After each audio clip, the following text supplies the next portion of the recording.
Welcome to episode 27 of the FootMarks podcast. I'm your host, Behram Qazi. You can find me at DefMango on Twitter. And with me, as always, is Jarrod Kimber. And the topic for today is Zulu against the world, because we'll be discussing Lance Klusener's 99 World Cup at length and also the sort of player he was. So it's kind of a throwback episode in that regard, and what better time to have it than during a World Cup. But let's go back to 99. Of course, he was the player of the tournament, and pace bowling all-rounders. There's such a prime commodity in cricket. They're akin to gold dust. We've seen over the years, Imran Khan, Kapil Dev, Ian Botham, Richard Hadley, and if you come to the modern era, you think of Ben Stokes 2019 and Hardik Pandya currently. Of course, he's injured and we wish that he gets well soon. But Jarrod, I was 5 in 1999, right? So I haven't seen Lance Klusener do his thing live. So I just want to know, what was it like when he took the world by storm? Because he wasn't expected to, right? So there were two really freakish all-rounders in that tournament, Abdul Razak and Lance Klusener. And Abdul Razak, I remember there was some talk that he could be quite exciting and everything else, but Lance Klusener was almost thought of as a problem for South Africa in that he wasn't quite in their best four bowlers, and he batted okay, but he didn't really fit into their batting order all that much. In that particular tournament, they played so horrendously, but almost from the first game, it was just clear that he hit the ball in a way that other people didn't. And I don't know, maybe Afridi was coming through and some other big hitters were coming through at that point. But they all, and Abdul Razak's a perfect example of that, they all struck the ball sort of the way that you strike a ball, like, in a cricket way. And Klusener always looked like, even when he was making runs, it was an error, right? Because it was such a weird technique. And he looked like a baseballer, and he looked too big to be a batter. All these things that you heard. But the actual power was so extraordinary. And I think the power is one side of things. What I don't think we realized at that stage was, and we see it with modern South African players, they have better techniques than Klusener, but it's all based on a very similar thing, which is if you bowl it slightly offline, they are so strong that they can just play their best shot and hit it for 4 or 6, right? And looking back, that's what Klusener did. And you had a player like Michael Bevan in that similar era who, if you bowled Yorkers to him, he could get them away for boundaries, right, occasionally. But most players couldn't, but he could. But Klusener would destroy your Yorkers, right? Like, he would muscle them in such a way that there was a psychological damage to the bowler, because it's like, I can't bowl another Yorker. It's not that, maybe, I just can't bowl another Yorker.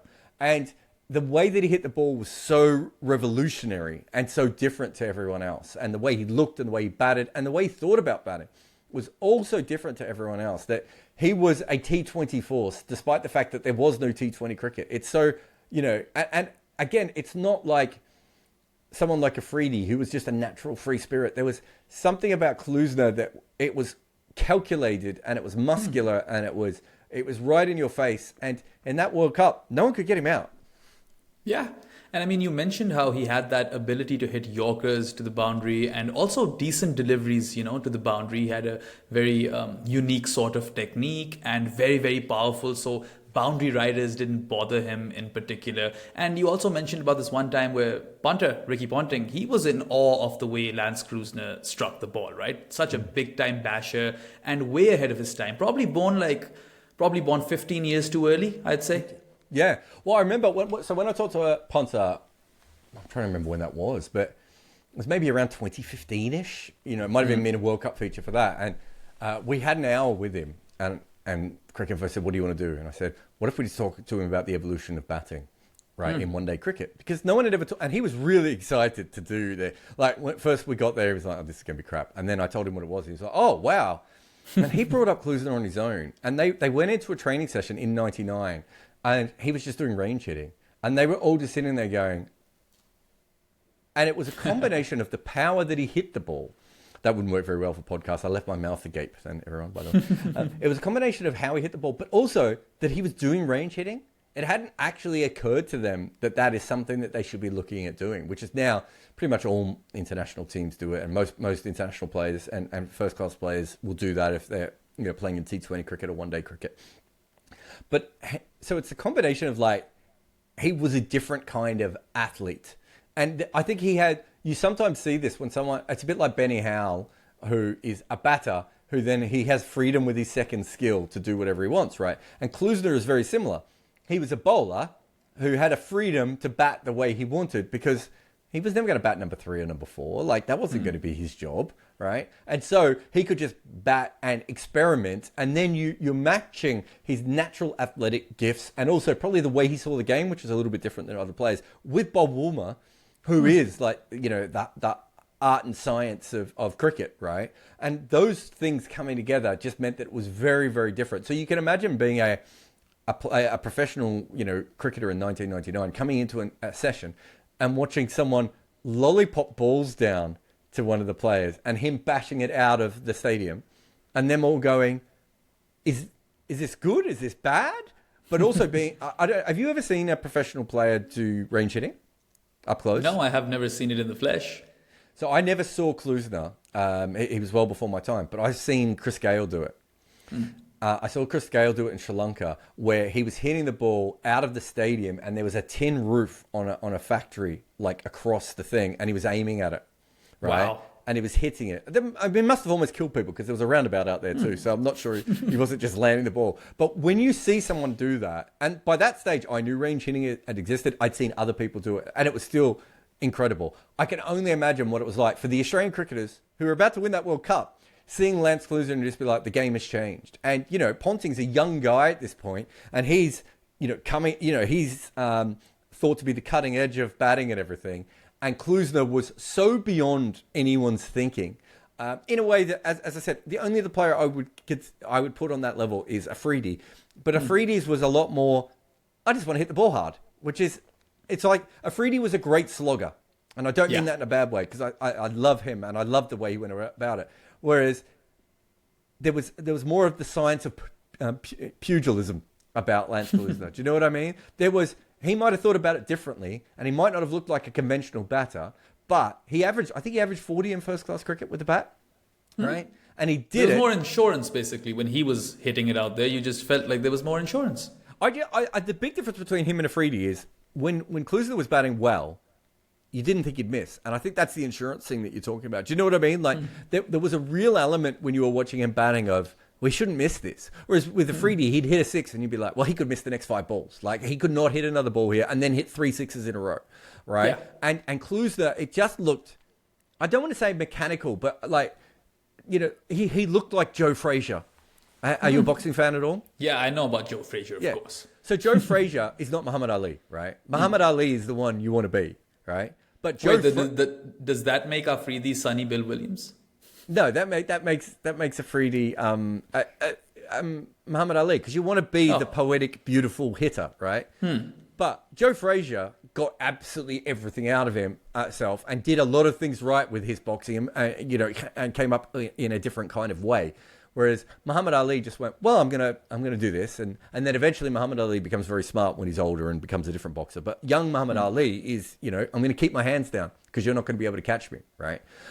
Whereas Joe Frazier's almost like got his arms up the whole time and is just going through you like a bulldozer. And you know, I think Klusener is very much like that. But it was just more for Klusener, it was just more replicable. He could do it more often than other, like Lance Cans, right? Or Kapil Dev, because it wasn't like these guys, you know, that Klusener invented hitting, but it was the fact he could do it over and over again against pace and against spin.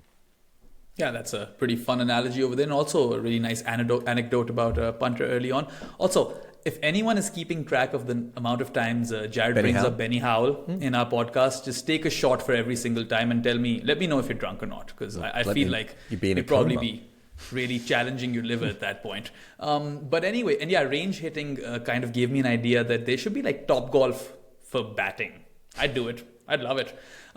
Anyway, South Africa won 78% of their games in the late 90s. They had the best win-loss ratio in the world at that time, and their run differential was plus 9 runs per wicket, and the next best was Australia at 2.7. So I want to understand how big of a cog was Lance Klusener in that South African team, which made it tick. I suppose the first thing is that he was the 5th bowler, and as the fifth bowler, you weren't really getting a noticeable weakness. So if he had been the fourth bowler for other teams, I don't think that would have been... I think teams would have taken that. Do you know what I mean? Like, I think they would have said, he's the fourth best bowler in this side, and he's absolutely fine, and he can do the job.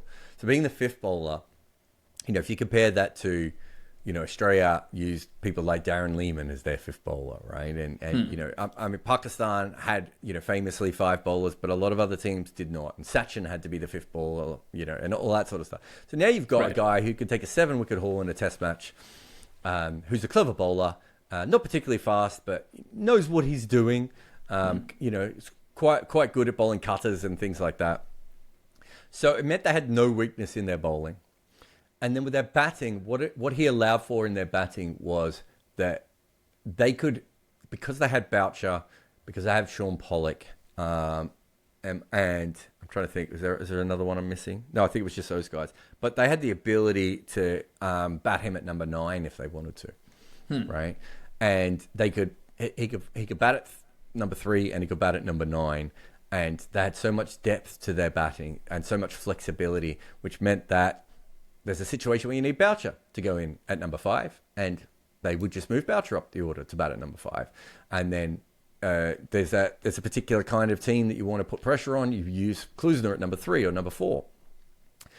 You could hold him back to the last 5 overs without really worrying it too much. So you had the flexibility with him, and having an all-rounder who wasn't giving back anything with ball. He was only an average bowler, but he was an average bowler, as in, if you're an average bowler, you're already a plus, right? Yeah. Because only 33% or 30% of cricketers are going to be average, right, at the international level. So he wasn't giving anything back with the ball. He gave them flexibility. He could seam it around when he wanted to, and even swing it around sometimes as well.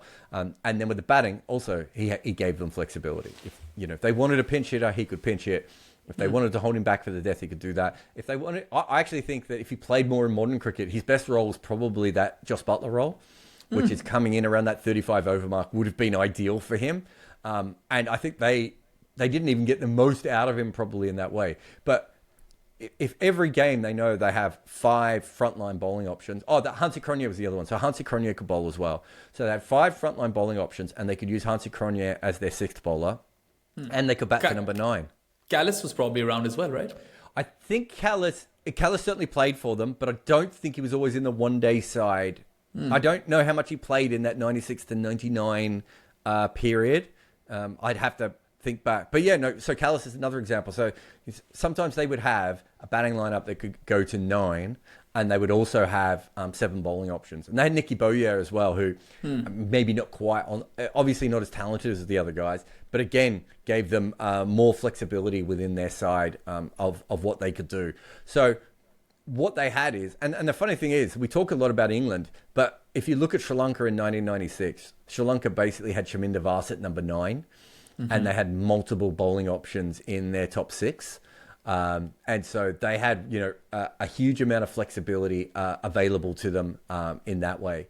And very, very similar thing with that 96 to 99 South African team, which is just endless flexibility and options that they had available to them. Through they could have picked a team that batted to 11 at any stage if they wanted to. Right, and they still would have been able to take wickets. So I'm just trying to have a look. Yeah, so Callis has only played 6 games up until 1997, and he plays a few more. Oh wait, is this Test or one days? Sorry, I'll take that back. He's only played. Callis played. Oh no, he starts to play pretty regularly. I'm trying to remember. How much he bowled in that, because I think there's a period where he doesn't bowl as much in one day cricket. But so Callis and Klusener Callis and Cronje are the 2 other bowlers. I'm trying to think if there was I don't think they had a scrub spinner, but Nicky Boyer, as I was saying before, so he averages around 25, 26 with the bat as well. Yeah. So in fact, my memories of Nicky Boyer are more with the bat and less with the ball. Yeah, he wasn't a particularly good bowler, for being honest. But yeah, so I think you look at some of those early years, just looking at Callis now, he actually doesn't bowl that much. He plays 14 games and takes 4 wickets his first year, and 15 games and takes 4 wickets the second year. So that is because they have so much options, right? And Klusener allows them flexibility with bat and ball. He could bowl at the death if you needed him to. Probably a bit more flexible with the ball than Callis was. And again, probably more flexible with the bat because he could play in more positions. Although they did seem to see him as a bowling all-rounder for way longer than they probably should have. Yeah, it's interesting because, of course, his batting exploits are remembered more. But speaking about his bowling, Zulu did end up with 17 wickets in 9 innings in the 99 World Cup. And this, as you mentioned, is as the 5th bowler. And 4th highest wicket taker in the tournament, which is phenomenal. Only 3 guys were above him. And there's an interesting story where you mention how, another hero of the 99 World Cup, Neil Johnson of Zimbabwe, who was actually born in Harare but raised in South Africa. He could have easily played for the Proteas, but Klusener was blocking his spot, right? And it speaks volumes that the fact that really both of these guys had a stellar 99 World Cup. And even Neil Johnson was one of those players that everyone remembers from that tournament. So even his backup was great. It's ridiculous when you think about it. And we talked about Callis, we talked about Cronje, Pollock obviously could bat. Then you got, Nicky Boyer. Who else have we got? Brian Only McMillan. Alan Donald doesn't bat in that lineup. Brian McMillan was that period before as well. I'm trying to think I feel like there's another all-rounder I'm forgetting there. Fanny de Villiers, but early 90s, right? I don't know if he could bat, though, to be fair. But what I'm saying is that they had these guys who, like, when Neil Johnson's coming through, if he comes through in Australia, he probably just has a position, like Shane Leon, Ian Harvey. He's certainly of their level of talent when you look at that 99 World Cup. And I think he plays an A game, but, doesn't particularly do all that much. Outside of that little that A game for South Africa. And where was Andrew Hall at that time? Sorry, I'm interrupting you, but Andrew Hall was another one of those similar profile players, right? I want to say Andrew Hall is after that because he plays in 2007, doesn't he? So and 3, if I recall. Yeah, so he played for years too, didn't he? Because I think he was playing counter cricket up until not that long ago. Even though he's 48, I think he was still playing a long period. So Andrew Hall, he only plays 88 games, but yeah, he makes his debut in 90. So he makes his debut that year and finishes in the World Cup in 2000. No, actually, he would have finished just after the World Cup, I think, or around that period anyway. So they had so many players like that they didn't really need Neil Johnson. But it's ridiculous thinking back that they had this player of that ability. And then you also think about Klusener as a one-day bowler. His skills very much suited to English conditions. Nipping it around a little bit, hitting the pitch. That kind of bowler. There were probably places where he could have struggled a little bit more. But to be fair, he was so clever that generally he made it work. But you would have to say that is sort of the golden era of his bowling, at least in one-day cricket. It's crazy how we've just spoken a lot about his bowling, but it's really his batting that is going to dominate the conversation, at least in this podcast. Now, Klusener in the 99 World Cup averaged north of 100 with the bat, and he struck at 122. Now, those are ridiculous numbers, even by modern day standards, right? And the fact that he is still the only player to have achieved this feat in World Cup cricket, and it's quite a remarkable double, right? You've got an average in 3 figures and you're striking better than run a ball. This is outrageous. Yeah, and as I said, we have to go back and remember that no one was really expecting that from him. He was a fringe player. Like, you look at the way their lineup started. He wasn't really a front, like, seen as a frontline player going in. Like, there wasn't this thought that Klusener was going to be a major part. That's not to say that he wasn't rated or anything like that, because I think that would be the wrong way of putting it. But I don't think, I'm just having a look now, before that year, he'd never made 500 runs in a calendar year of one-day cricket, right? And so there was no thinking that this is a guy who was going to be able to do that and have that kind of an impact. And also, my early memory of his batting was that everyone thought that he was very good on sort of hard, flat Australian kinds of wickets. And Australian, sorry, South African type of wickets, I should have said. Yeah. Because I think he's got a ridiculous record. I didn't put it in the video, but I think he's got a ridiculous record when he plays at home compared to when he plays away. And So there's certainly an element, again, of like, why would you expect this guy who bats at 7, 8, and 9 to have an impact? I mean, we talked about that for this World Cup, right? Like, you were talking about different players and when they could bat, and I was like, you can't have an impact on a World Cup if you bat at 7, 8, or 9. Like, it's just not something that happens, right? But Klusener, by the end of that tournament, did. And there's two reasons for that. One, he was fantastic. Two, the South Africans made no runs. They were terrible outside of him. He was the leading run scorer. It was like him and Herschel Gibbs on their own, I think. I think he was the third highest run scorer, right? There were two guys ahead of him. One of them was probably Herschel Gibbs. Oh, but was that? I thought he was the leading run scorer for them. But you might be right. But 280 runs. Surely someone else scored 300 runs for South Africa. Two guys. From what I recall, he was third highest scorer for them. Yeah, but that's still right, remarkable, right? Coming in those numbers, like in the lower order or didn't he bat at lower number middle 9 order. in one game? Yeah, he came out at 9 in one game, and then 7 and 8 was more so the norm. But before Klusener in '99, only 4 players with a minimum of 250 runs in a World Cup had struck at better than run a ball. And look at these names, Viv Richards, Kapil Dev, Brian Charles Lara, Andrew Hudson as well, another South African that not many people might know about. But, when South Africa returned to ODI cricket, he was quite the basher. And after Klusener, of course, because he achieved this feat, it took 3 World Cups till Sehwag did it again. And then Jos Buttler struck at the same rate as Klusener 20 years later in 2019. He's changed the game, Jarrod. But he didn't, did he? Because no one could catch up. So in some ways, he was such an outlier that I think he changed the game in the way that people maybe looked for more non-traditional ways of scoring, and certainly the range hitting and all that sort of stuff. And also, there was a period where a lot of batters got really bulky because he was really bulky. Like muscular, I should say, not that he was overweight or anything, but he was really, really muscular and had this incredible body, right? Like he didn't look like... I'm happy you clarified that, because there's a chance Umar Akmal might be watching this podcast and he'd be like, oh, hey, that's what I did. Well, I mean, he doesn't look like he's got a cricketer's body. Like, even compared to someone like Matt Hayden, we have had cricketers like Clive Lloyd and Wally Hammond before with similar kind of physiques. I don't know of anyone else off the top of my head that had a similar kind of body to what Lance Klusener had in cricket. It's probably more of a rugby body, if we're being honest. And yes, I think he did change the game, but I think it took ages for it to actually manifest just because he was so far ahead of his time. I mean, we talk about the Jos Buttler 2019 World Cup as being fantastic, and yet there was nothing compared to Klusener's, right? And the ability to strike at that rate on its own over 280 runs, I think. Not many balls, to be fair, but 280 runs. You're right, there were 2 other batters, Herschel Gibbs and Callis. They were the 2 that went past him. But they batted opening and first drop, right? Or second drop, wherever Callis was in that tournament. To be able to do that later on. And also, when I say he batted down the order, I don't want you to think that like Mahmudullah in this current World Cup, where it's like, well, he's batting at number 7 and number 8, but he's actually coming in the 15th over. Some games, Klusener, they were holding him back even then.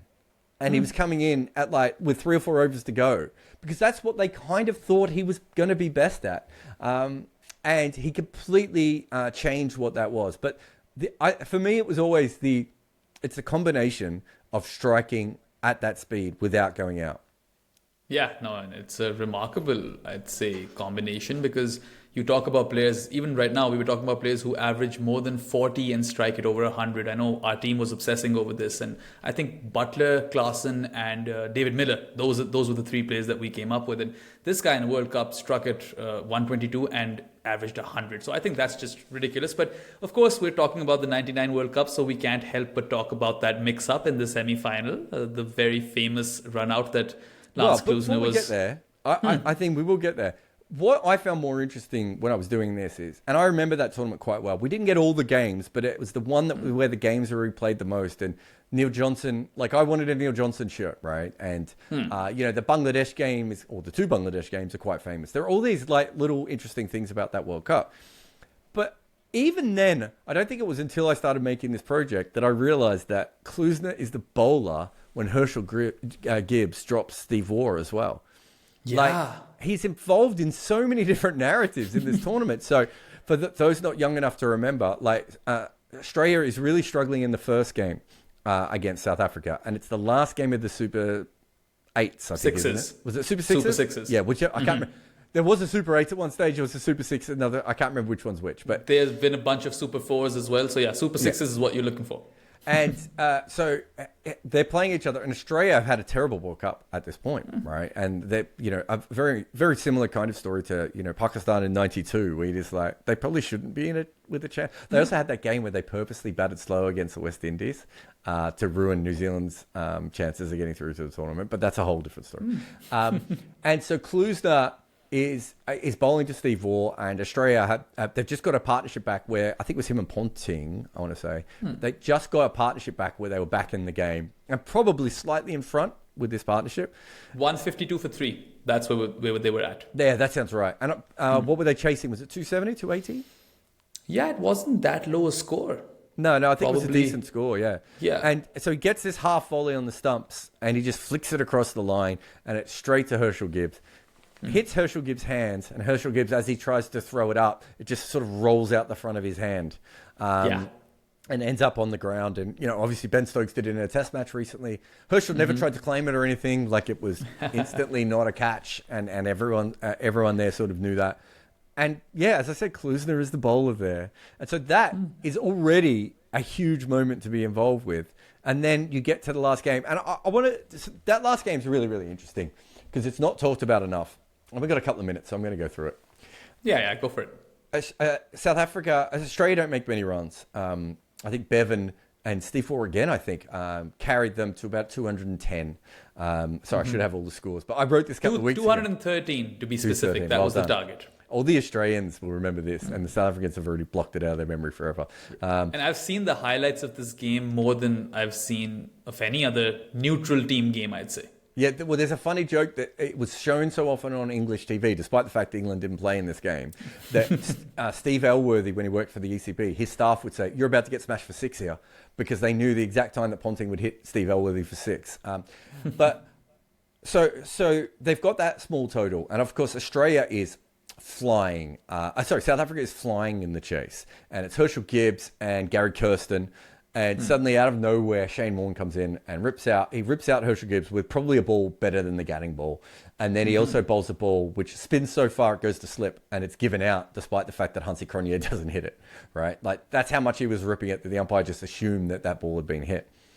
So after that, it's more of an arm wrestle, and Australia worked their way back into the game. And then Klusener comes out. They were 48 for no loss, South Africa, after 12 overs. Yeah, exactly. That's where they were at. And so that it's more of an arm wrestle after that point, after Warne gets involved, and he takes more wickets, of course. And again, Klusener, if I remember correctly, do you remember when Klusener comes in that game? How's your memory now? I would like to say when South Africa's score was around 120 to 130. That's interesting. It'd be very, very interesting. So they're 48 for none, and Klusener comes in after Sean Pollock. Right? So at number 8. Yeah. So this is, remember, he's already averaging about 100 in this tournament at this stage, right? Yeah. I don't know if he was just over 100 or not, but I think he was at that point, with a strike rate of 1 million. And they actually send Sean Pollock in ahead of him, which is still remarkable to me, right? So then Pollock goes out, and Boucher is there. Boucher gets a Yorker from McGrath. And then Steve Elworthy is run out in the second last over. And so at this stage, they're chasing that 213, and they're kind of falling down everywhere at that point. So I think they lost 2 wickets in the 49th over at that point. So I'm just trying to bring it all up. Yeah, so they lose 2 wickets there. And then after they lose the Elworthy run out, Klusener hits a full toss straight down Long On's throat. And I still remember thinking, when I saw it live, and even now I've seen it, and I know it's not quite true, it feels like Klusener hits the ball so hard that it goes through the hands of Rifle. And the great thing about all this is, if you listen, Damien Fleming's been so honest about this, and I think some of the other Australian players as well, but Damien Fleming's been really, really honest because he was involved in it so much. Of saying, Australia was choking. And it's funny how that narrative has never been, the only reason it doesn't work is because we'll talk about what happens in a moment. But Rifle should have taken that catch They were already 9 wickets down. That catch would have ended the game. Instead, it gets the 6 because it hits Rifle's hands and goes up off his hands over the boundary. And then you have the and then he gets a single. I think it gets a single off the next ball. And so at the last over, they need 9 runs off that last over, and Fleming, I think he comes around the wicket twice and bowls 2 great Yorkers outside off stump. And Klusener he misses his length slightly, I should say, but Klusener just absolutely smashes them, right? And so they needed 9 off the last over, and the scores are tied with 2 balls with 2 balls down, so 4 balls to come. Absolutely. 1 run off 4 deliveries. Yeah, 1 run off 4 deliveries. Then, all that needs to happen at that point is that Klusener and Donald need to come down and have a very calm discussion. I don't think either of them have ever said exactly what they said to each other, but it's quite clear that they did talk to each other, but it wasn't calm, it wasn't a proper discussion, and they didn't really think about what they were doing the way that they should have. And so the next ball, Donald just takes off as Klusener hits the ball up to mid-on, and Darren Lehman, of all people, flies in, and a left-hander goes into his left hand, and all he has to do is underarm it at the stumps, and Donald is out, and he misses it. So again, Australia has now choked twice. Australia should have won this game twice at this point, but South Africa also choked on that ball. Again, Klusener just needs to come down and talk to Anil and Donald and say, we've got 3 balls left, give me a couple of balls, and if I can't get one through the field, then we're just going to run for anything. That does not appear to have happened. And what actually happens is, after Donald overreacting and taking a run where there was no run, the next ball, Klusener mishits the ball back down the wicket. And Australia make another mistake here, Behram, because they forget to get a fielder to come into the stumps at the bowler's end, which you always do when the scores are level, because the bowler can never get back in time. They forget to do that. Mark Waugh tears around from mid-on and then picks the ball up, backhands it beautifully, but misses the stumps. And Fleming's like 3 meters from the stumps, right? Wow. But at this stage, Klusener is almost next to Donald. And Donald, of course, because the ball's come next to him as well, I think he's like, well, can I run? Can I run? Should I not run? And he hasn't noticed that Klusener is just gone, right? And then suddenly Donald realizes that Klusener's there. Fleming's got the ball. Fleming panics again. And instead of just throwing it to Gilchrist, he rolls it along the ground like a Trevor Chappell moment, which is absolutely extraordinary that would happen in Australian cricket of all things. And Donald drops his bat somewhere along that line and is run out. And the thing is that I think Donald's been pretty clear over the years that it wasn't his fault, kind of forgetting that the ball before was his fault. And that was part of the thing that brought about it. But Klusener, I saw him in an interview where he was just really honest about it. And he was saying, we shouldn't have been in that situation. We shouldn't have been 9 wickets down. All tournament, we just talked about it. The guy who was batting at number 8 in the semi-final was the 3rd leading run scorer. They didn't make runs in their top order over and over again. But no one remembers that. And instead, they remember this run out at the end where the scores are tied. And because they lost that previous game, it means they don't go through to the final. Australia win 3 titles in a row. South Africa never emotionally recover. I think that would be fair to say. And Klusener is actually the best player in that tournament. And South Africa were the best one-day team. They were certainly a better one-day team than Australia over a long period of time. Whether they were at the end, I think they were probably a lot closer by the time we got to the end of the 99 World Cup, looking at those 2 games. But there's no doubt that South Africa were the better team, and there's no doubt that Lance Klusener was best player in the world. And instead of being remembered in that way, he actually gets more remembered for the run out at the end, even if he doesn't get the blame that he probably should for the actual final decision. It's just... It really is, when you go back through, when I did the book on Test cricket, I've talked about this a lot, but you look at those games that everyone talks about and you're looking at them from a perspective of, why does everyone talk about this? This doesn't make any sense. That's I always want to do that. I always want to debunk why people like something. And it's very rare that you do. There's always a reason. And I would say that there's so many young fans who are like, there are some highlights, although people are taking them down off the internet at the moment, but there are a lot of highlights online where you can see like the last 40 minutes of that game. And it is like nothing you will ever see. Just the panic and the Sean Pollock nature and the 2 run-outs and the rifle drop and Damien Fleming being like, I've just delivered the ball exactly where I wanted to deliver it. And this behemoth of a man has just made me look like an absolute idiot. It's so... it really is one of the great narratives we've ever had in a World Cup over a 2-game period. And the games are like 4 days apart as well. It's just And by the time it got to the final, as you're aware, I know you're only 5 at the time, but as the time it got to the final, Pakistan were a great team. Pakistan were better in the late 90s than they were in the early 90s when they won the World Cup, right? Yeah. And yet Australia just feel invincible by that point. And Pakistan don't even turn up for the final. It's completely one-sided. They're blown away. And really, the final is these other 2 games that will be remembered forever. And I hope that if one-day cricket does die out and doesn't have the longevity, or even if international cricket, I hope that those games are remembered, like that we had moments like that, because I remember the game, and I remember when Shane Warne took Herschel Gibbs, and it was about 1 a.m, I reckon, in Australia. Someone who remembers the time zones better might be able to correct me, but I remember it was about 1 a.m, and I ran into the bedroom to tell my dad, "You won't believe what's just happened," and he said, "Fuck off."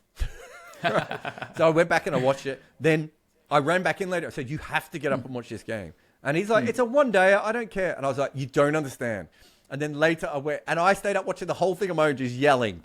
And I think he got up with about 20 minutes to go, just because I was so loud. And then he was just absolutely transfixed. And he hated one-day cricket. Hated it, Behram. But it wasn't one-day cricket. It was just incredible theatre. I think it's a great narrative, and you've done justice to that narrative with your monologue. And yeah, I mean, I think, like, even though I didn't watch that World Cup live, everyone knows this story, even the backstory of the previous game and how Australia qualified for the final because they'd won that game. Of course, you mentioned how Gibbs dropped Steve Waugh's catch off Klusener's bowling, and then Steve Waugh famously said to him that, you've dropped this match or something, which got like paraphrased to "you've dropped the World Cup." That's, of course, another great story, and Steve Waugh doesn't refute those paraphrase words, by the way. He rolls with it. He does in his original book, by the way, and then since then he hasn't. So he corrected it on the record in his book. He's like, "I don't want to lie in my book, but everywhere else, if you want to say I said that, I said that." Yeah, that's a funny tongue-in-cheek sort of thing. Love that. But anyway, we also, obviously, you touched on that dropped catch and how Klusener was involved. You talked about the run out, and then the almost run out, and then the dropped catch, and everything that led up to that moment. But what we forget is that, and to quote you, is that at that time, South Africa's, batting lineup, it had like England's depth, but Bangladesh's scoring rate, right? Which is quite an analogy on its own. I mean, you can completely understand exactly what sort of team they were with the bat, right? And it just feels a bit unfair to Klusener that he was the 3rd highest scorer in that team. He was the only batter who was scoring quick runs. He was the 4th highest wicket taker in this tournament. So an average in 3 figures with the bat, a strike rate of 122, 17 wickets with the ball, 4th highest wicket taker. And yet we remember him for that run out and the heartbreak, and how, like you mentioned, South Africa have never recovered from that. I just feel like, it's a disservice to the sport and to all of the people and enthusiasts who give so much of a fuck about cricket that they wouldn't know the actual full story, which is why I think this podcast is great.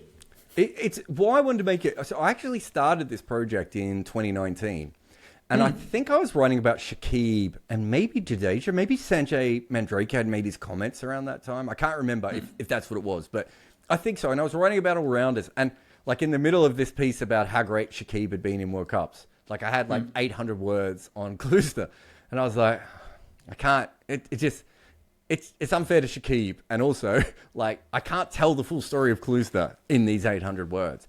But I kept those notes for years, and I was desperate. And when this World Cup came around, I was like, this is it. This is gonna be my time. I've got the YouTube channel now.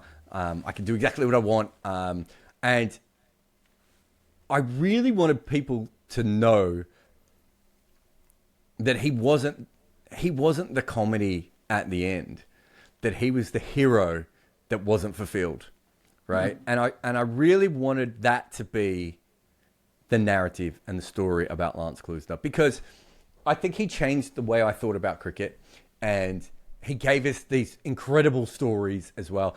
And he changed the way that, as you said before, he was a trailblazer. Even if it took years for people to catch up, they did try and do what he did.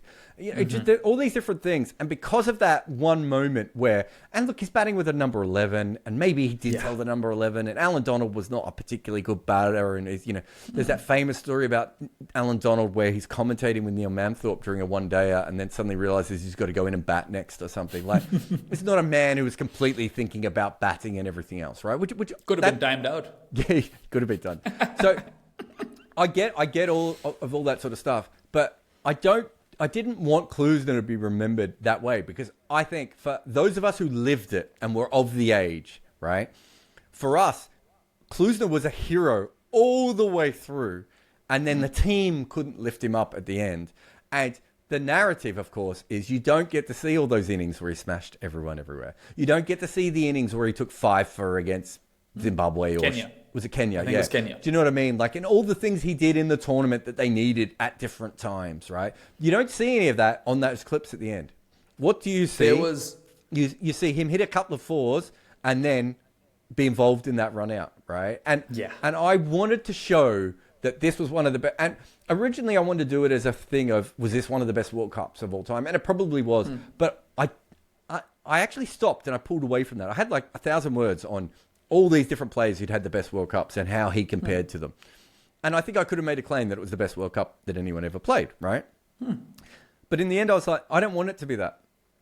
I just want, for the first time ever, for this to be about Lance Klusener and how good he was. And I think that cricket actually owed him that, you know, that little bit. And occasionally people talk about his hitting and everything, don't get me wrong. But in the end, we don't talk about what an incredible, entire World Cup he gave us. And I didn't just want it to be about the end. I wanted it to be about what he had done beforehand as well.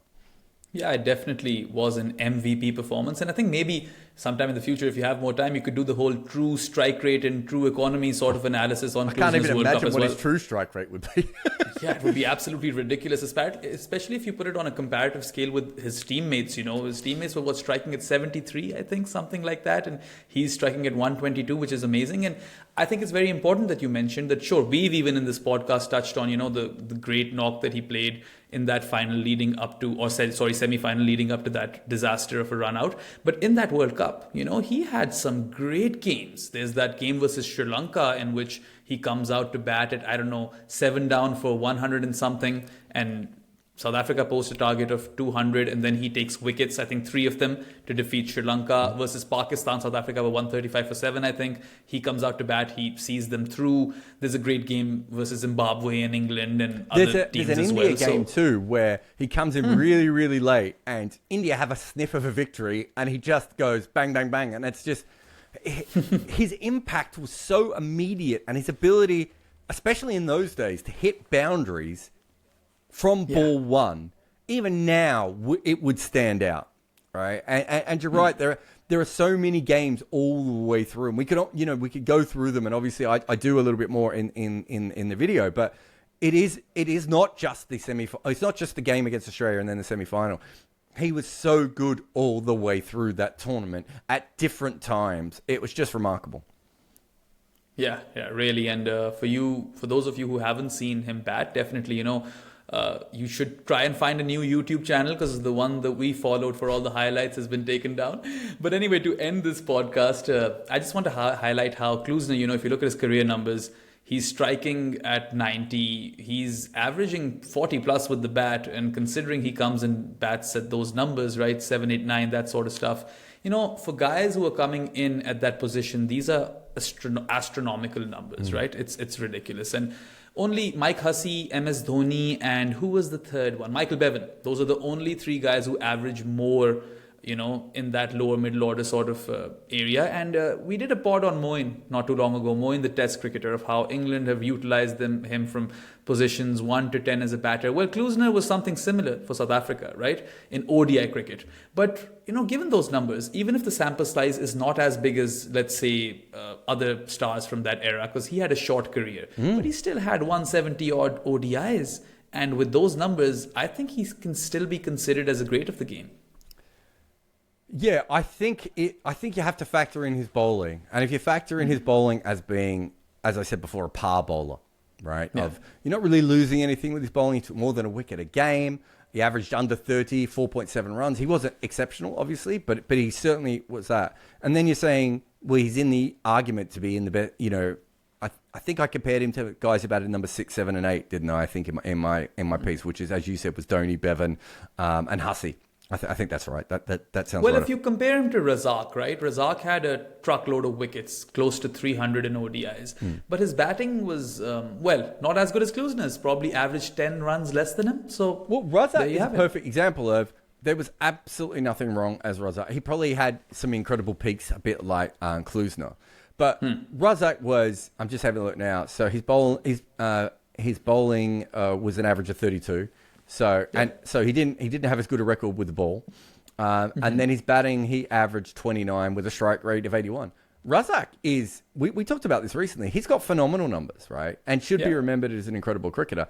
Klusener's so above that, and it's that kind of, I don't want to say either of them are bits and pieces because they're not, right? But it's a bit like Jadeja. It's like, but he's not great enough to be in the side as this or whatever or this, but when you put together the entire package, they are just absolutely next level talents. And look, I do think Klusener probably deserves to be remembered as one of the best lower order players in ODI cricket history. And, to be fair to Hussey and Bevan, although Bevan did bowl a little bit at times, they weren't first choice bowlers, right? And Klusener was. And I think that is just... I think it's a remarkable record, and he was a brilliant cricketer. I think he's a brilliant cricketer to watch, but he also is a brilliant cricketer on numbers. And so there's something quite, and then he's a mold breaker, right? There's so many different facets to, a guy who averaged 40 with the bat, and kind of, if you listen to him, never quite fully committed to saying he was a batter, right? Didn't always want to bat up the order, like. And the other thing is, just to go back to what you said a moment ago, which I think was quite interesting, is that, the Moeen Ali thing of England never being quite sure what to do with Moeen Ali. That happened to Klusener, but it happened in a very different way. He was such an outlier that they didn't know, and Glenn Maxwell might be another very good example of someone like this. Such an outlier, they didn't know where to put him, right? Because he's telling them he's not a batter. His numbers are suggesting he's a batter, but aesthetically, he didn't look like Gary Kirsten or Jacques Callis, right? Like, he didn't look like a batter. Like, if you walked into a club game and you saw someone batting like that, you'd be like, here's your number 9, and he wants to get off and have a braai and have a Clippies and Coke, right? No one is sitting there looking at Klusener thinking, that's an elegant player or whatever. And so it didn't make sense. If we had that Butler-like position, especially now that cricket has changed and the overs restrictions and everything has changed, you'd just be like, you get to the 30 over mark and you say, Lance, you're in next, right? And if he bats for 20 overs, you've won the game. Pretty much. And I think if you consider the fact that he never looked at himself as a batter, South Africa always viewed him as a bowling all-rounder, maybe that's what helped him unlock that sort of freedom that really allowed him to go out and express himself. And maybe that's the beauty of this entire career, right? Because think about Glenn Maxwell, right? You expect him to fire with the bat. You expect him to hit those sixes, even though George Bailey probably just selected him as a frontline spinner. But that's a different story. And yes, the Ravi Jadeja bits and pieces thing, I mean, I'd just select him for his fielding. He'd be my... What's that guy's name?